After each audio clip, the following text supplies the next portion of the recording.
Sa 2028, campaign manager ako ni Inday Sara Duterte at ni Amy Marcos. At siyempre, ang mga senador nila, Doc Mata, Jimmy Bondoc, Atty. Hinlo. At kung sino pa ang pipiliin nila. Sasabihin nila, si Robin Padilla, di naman taga Davao yan. Ano alam niya? Eto! Kwento siya kanina kung gaano kagulo ang Davao bago dumating si Digong. Paano si Inday Sara Duterte inayos din ng Davao na baon sa utang, binayaran niya lahat ng utang. Yan si Inday. Kaya sana, pag tinitingnan niyo po ako, tatandaan niyo lagi, si Robin Padilla hindi politiko. Si Robin Padilla sa 2028, campaign manager ako ni Inday Sara Duterte at ni Amy Marcos. At siyempre, ang mga senador nila, Doc Mata, Jimmy Bondoc, Atty. Hinlo. At kung sino pa ang pipiliin nila. Tandaan niyo po, ito na yung huli nating pagkakataon. Alright mga kababayan, so tayo po ay magre-reaction video again dito po sa video clip na nakita po natin dito sa SMNI Facebook page. No? Ito nga po yung naging speech po ni Senator Robin Padilla patungkol nga po dito sa naging pahayag niya na siya daw po ay magiging campaign manager ni VP Sara Inday Sara Duterte at ni Senator Amy Marcos sa dadating na 2028 election. So kung ako ang tatanungin mga kababayan, no, mas prefer ko na maging katandem ni Vice President Sara Duterte itong si Senator Bongo kasi mas dito ko naramdaman kay Senator Bongo yung totoong malasakit na nagpapakita talaga ng tunay na serbisyo sa mga kababayan natin dito sa Pilipinas at sa ibang bansa. No?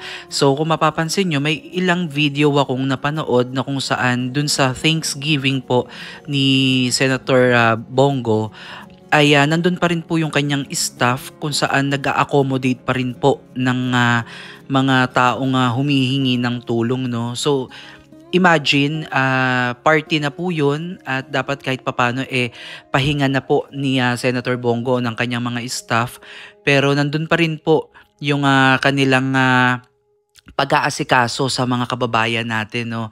So alam naman natin na nasa public servant sila at dapat wala silang pinipiling oras.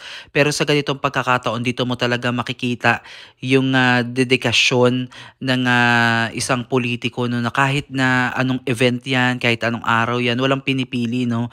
Kahit nasa oras sila ng kasiyahan, nandun pa rin yung kanilang kagustuhang makatulong. So kinuha yung pangalan nung tao na yon at kinuha yung information. Siguro after siguro ng party ay kokontakin ito or binigyan siguro ng instruction itong kababayan nating lumapit dito sa staff ni Senator Bongo kung ano yung mga susunod na magiging proseso para mabigyan sila ng karampatang tulong. So, nung 2022 mga kababayan, kung maaalala nyo, talagang tumakbo nga din tong si Senator Bongo, kaya lang nag-withdraw lang po ito, no? Ayan po yung sa pagkakaalam ko. At mas tinangkilik nga po itong tandem po ng Uniteam, which is Marcos Duterte nung time na yon. At napakarami po natin na nadala dito sa Uniteam na ito at maging kami bilang isang political vlogger mga kababayan ay isa kami sa mga nagluklok sa kanila, sa kanilang mga posisyon dahil dugot pawis din po namin yan. As in mga kababayan, since day 1 ng kanilang filing hanggang sa matapos ang campaign period ay kasama po tayo dyan. Wala pong bayad yan, walang kahit ano. Nakakatikim lang kami ng tubig, libreng pagkain dun po sa mga nag-i-sponsor po, no, sa mga nag-o-organize ng parade, for example. So, yung mga gasolinang ginagastos natin yan, yung pagkain, yung toll gate, lalo na pagka lumalabas po sila ng Manila, sagot po natin yan. At yun po ay buong puso po nating pagsuporta dito sa tambalang Uniteam. Kaya lang mga kababayan, kung siguro nung mga panahon na yun ang nagkatandem po si VP Sara Duterte at si Senator Bongo, siguro bonggang-bongga ngayon ang bansang Pilipinas, no, dahil sila po talaga yung nakitaan natin na kahit hirap sila sa budget at wala silang gaanong pinagkukuhaan, makikita mo pa rin yung pagpupursige nila or mas dinadivert nila sa ibang paraan kagaya ni VP Sara Duterte na limited lamang po yung kanyang budget pero nakakagawa pa rin siya ng iba't ibang mga programa na makakatulong at makakapag-iwan po ng legacy sa ating mga kababayan kagaya na lamang po ng mga tree planting. So malaking bagay yan, no? Para sa iba parang wala lang ito pero kung iisipin yung mga kababayan kung hindi tayo magte-tree planting at hindi naman na-advocate yan lalo na sa mga kabataan. So paano na lang yung kakagisnan ng mga susunod na henerasyon? So wala na po, no? At magandang halimbawa din po itong ginagawa ni VP Sara dahil pinapakita niya din po hindi lang yung pagmamahal sa tao kundi pagmamahal din po sa inang kalikasan, which is ito po yung ating ginagalawan, no? Dapat binibigyan pansin din natin itong ating kalikasan, no?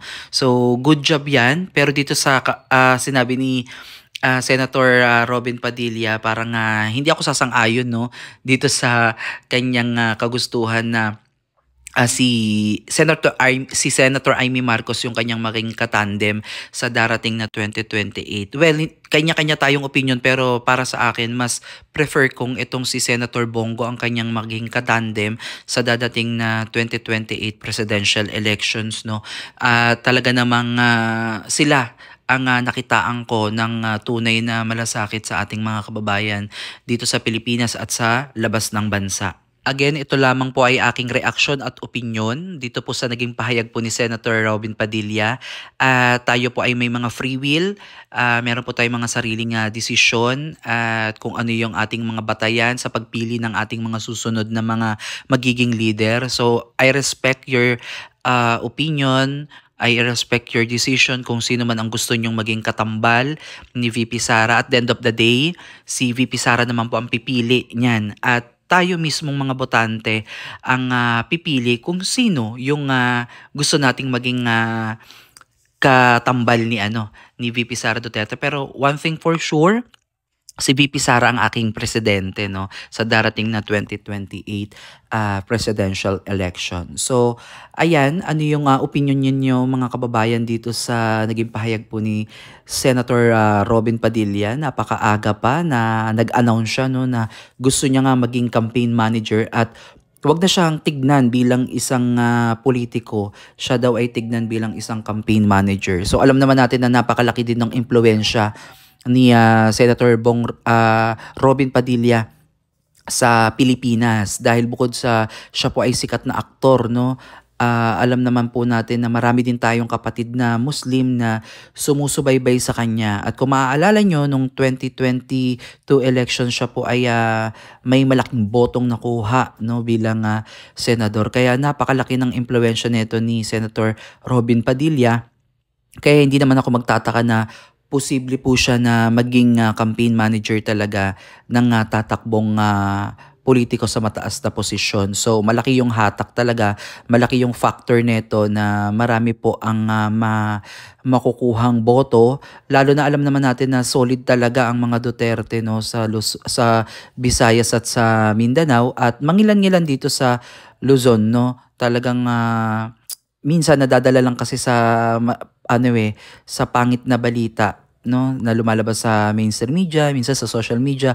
So malaking epekto din 'yan sa imahe ng isang politiko, lalo na nga itong mga pinupukol na issue tungkol kay VP Sara Duterte sa mga paggamit niya ng confidential fund na hanggang sa ngayon, no, ay binabato at pinupukol pa rin sa kanya. Na samantalang napakarami pong ahensya ng gobyerno ang may confidential fund, pero dito lamang po nakatutok kay Vice President Sara Duterte ang lahat ang issue. So kung titignan natin, maging transparent tayong lahat, sana busisiin lahat at maging itong ang BICAM at GAA ng 2025 national budget ay gusto din nating marinig, no, dahil bilang isang taxpayer tayo po ay may karapatang malaman kung saan dinadala yung ating mga binabayad na buwis, no. So wala namang problema mga kababayan kung tayo ay nagbabayad ng buwis. Basta ito ay napupunta sa tamang proyekto at nararamdaman talaga ng taong bayan. So maraming salamat mga kababayan dito sa inyong pakikinig. At ano ba yung opinion ninyo dito sa naging pahayag ni Senator Bong Revilla? Sang-ayon ba kayo na Sara Aimee ang tatakbo sa 2028 election? Comment down below mga kababayan at ating talakayin nyo yan sa susunod nating update. God bless everyone.